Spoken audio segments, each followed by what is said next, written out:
I want to remind you that co-regulating with your little one does not require their participation, and this is backed by neuroscience.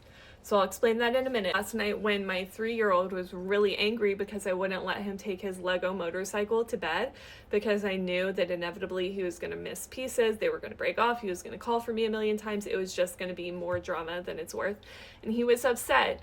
And he did not want to do power hands or take deep breaths or do a bear squeeze or do any of the activities that I have to regulate. That's okay. Because in the moment, I don't need him to participate to be co-regulating. Here's why. There is something in neuroscience that's called neuroception. This starts the second your baby is born. It is essentially where your baby, your child's nervous system, is scanning its environment for cues about safety. And one of the biggest things that it looks to is your nervous system. Your nervous system is literally talking to your child's nervous system. They're sensing each other.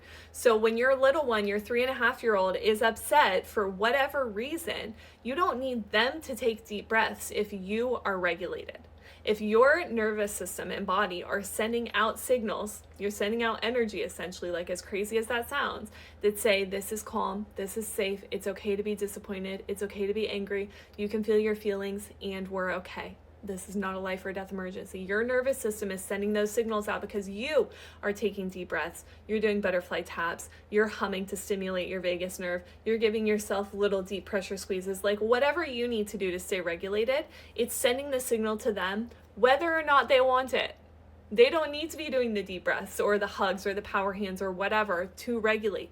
In that moment, you can still hold the boundaries, make sure they're not like hitting or throwing or kicking or doing anything unsafe.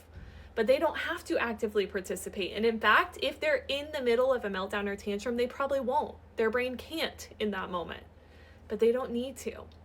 That's what's so powerful about co-regulating. And then as they get older, we start to teach them how to use the regulating strategies before they get to that moment of like emotional explosion, right? Before they're so frustrated that they can't do it. And that's when they start to learn the skills to be able to do it on their own as their brain develops.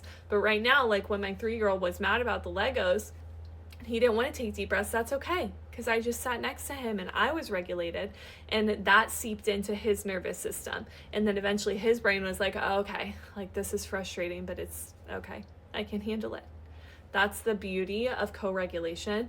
And that's why in my guide where I talk about regulating your little kids, there's an entire section that's about like in the moment, what do you as the parent do when your little kid is so far gone that they literally don't want anything to do with it.